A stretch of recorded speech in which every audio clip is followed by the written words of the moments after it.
Griff was just talking about is another example of how common sense is absolutely MIA in America. I think everybody pretty much agrees that the special interest group Acorn, probably should just be looked at. Just take a look-see. They're being prosecuted for voter fraud, voter registration fraud. What do you say? No more government money until the case is opened, looked at, and closed.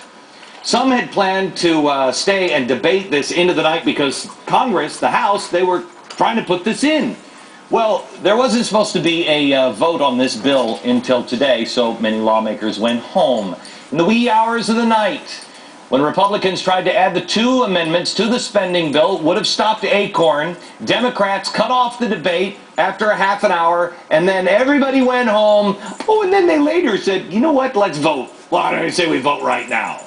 About a third of the House couldn't make it back. There were people that were there last night, dressed in shorts and baseball caps, voting in the middle of the night. This is a game to the people in Washington, but it's not a game to me, and I don't think it's a game to you. We put Griff on the red carpet today, but you know what?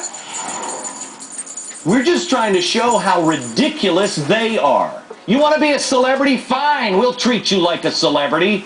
We're not playing games. I don't think Chuck Schumer is a celebrity, but go get your little award from Acorn and make sure the press isn't there. And make sure you don't talk to the people. Because all the people that watch Fox, we're all nuts. They don't understand how tired people really are. I got a letter from a viewer and a listener of mine. She wrote it after a show a couple of days ago, and she sent it to me. I read it on the radio. I put it up on my website because I want you listen to it, and you tell me if this isn't how you feel. If it's not cool. If it is, you go to the website at glennbeck.com and you sign your name after this. This is unbelievable. This is exactly how I feel. She writes and she says, my name is Janet Contreras. I am a concerned, homegrown American citizen. I've been a registered Democrat all my life. Before the last presidential election, I registered Republican because I no longer felt the Democratic Party represents my views or on important issues that they were going to pursue. I now no longer feel that the Republican Party represents my views. The fact is I no longer feel any political party or representative in Washington represents my views or works to pursue issues important to me. There has got to be someone in Washington. Please tell me who you are. Please stand up and tell me you are there and are willing to fight for our Constitution as it was written. Please do it now. You might ask yourself what my views and issues are that I would feel so horribly disenfranchised by both major political parties. What kind of nut job am I? Will you please tell me? Well, these are my views and issues for which I seek representation. First one she lists is illegal immigration. I want you to stop coddling illegal immigrants. And I want you to secure our borders, close the underground tunnels, stop the violence and trafficking and drugs and trafficking in people. No amnesty, not again, been there, done that, no resolution. P.S. I'm not a racist. This shouldn't be confused with legal immigration. Then she says the TARP bill. I want it repealed. No further funding supplied to TARP. We told you no, but you did it anyway. I want the remaining unfunded 95% repealed. Freeze. Repeal. Third, czars. I want the circumvention of our checks and balances stopped immediately. Fire the czars. No more czars. Government officials answer to the process, not the president. Stop trampling on our Constitution and honor it. Then there's cap and trade. The debate on global warming, it's not over. There's more to say. Universal health care, I'm not going to be rushed into another expensive decision. Don't you dare pass this in the middle of the night and then go on break. Slow down. Growing government control. She writes, I want states' rights and sovereignty fully restored. I want less government in my life, not more. Shrink it down. Mind your own business. You've got enough to do with your real obligations. Why don't you start there? Acorn. I don't want Acorn or its affiliates in charge of our census. I want them investigated. I also do not want mandatory escrow fees contributed to them on every real estate deal that closes. By the way, did you know that happens, America? Stop all the funding to Acorn and its affiliates pending impartial audits and investigations. I don't trust them with the taking of our census or with our taxpayer money. Face up to the allegations against them and get it resolved before the taxpayers get any further involved with them. If it walks like a duck and talks like a duck, hello? Stop protecting your political buddies. You work for the people. Investigate. Redistribution of wealth. No. I work for it. I work for my money. It's mine. I've always worked for people with more money than I have because they gave me a job. That's the only redistribution of wealth I support. I never got a job from a poor person. And let me ask you another question. Why do you want me to hate my employers? What do you have against shareholders making a profit? And charitable contributions. Although I never got a job from a poor person, I have helped people in need. Charity belongs in our local communities, where we know our needs best and can use local talent and resources. Butt out of our lives, please. We'd like to do this ourselves. Corporate bailouts. Knock it off. You sink or swim like the rest of us.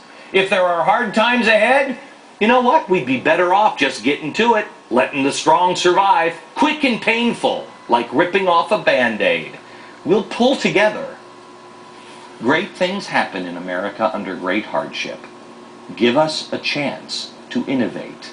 We can't disappoint you more than you've disappointed us.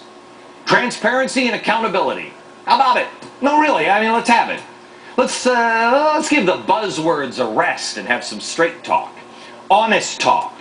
Stop trying to manipulate and appease me with clever wording. I'm not the idiot you obviously take me for. Stop sneaking around meetings and back rooms and making deals with all of your buddies. It will only be a prelude to your criminal investigation. Stop hiding things from us.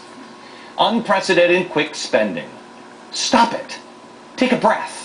Listen to the people. Let's slow down. Why do you say we get some input from some non-politicians on the subjects? Stop making everything an emergency. Stop speed reading our bills into law. I am not an activist, she writes. I am not a community organizer, nor am I a terrorist or a militant or a violent person. I am a mother and a grandmother. I am a working woman. I am busy, busy, busy, and tired, tired, tired. I thought we elected competent people to take care of the business of government so we could work, raise our families, pay our bills, have a little recreation, complain about taxes, endure our hardships, pursue our personal goals, cut our lawn and wash our cars on weekends, and be responsible, contributing members of society. And to teach our children to be the same, all the while living in the home of the free and the land of the brave. I entrusted you with upholding our Constitution. I believed in the checks and the balances to keep you from getting too far off course. What happened? You are very far off course. Do you really think that I find humor in your attempt in hiring a speed reader to unintelligibly ramble through a bill you signed into law without knowing what it contained? I don't find it funny. I find it a mockery of the responsibility we entrusted to you. It's a slap in the face. We're not laughing. The arrogance. Why is it? Why is it that you feel, I feel as though you would not trust me to make a single decision about my own life and how I would live it? But you expect that I should trust you with a debt that you have laid on all of us and our children. We didn't want the TARP bill. We said no. We'd repeal it if we could. I'm not so sure that we can't still do that. There's such an urgency and recklessness in all of the recent spending. From my perspective, it seems, this is one of my favorite lines, it seems as though you've all gone insane. I also know that I am far from alone in these feelings. Do you honestly feel that your current pursuits have merit to patriotic Americans? We want it to stop. We want to put the brakes on everything that's being rushed by us and forced upon us. We want our voice back. You have forced us to put our lives on hold, to straighten out the mess that you are making. We are going to have to give up our vacations.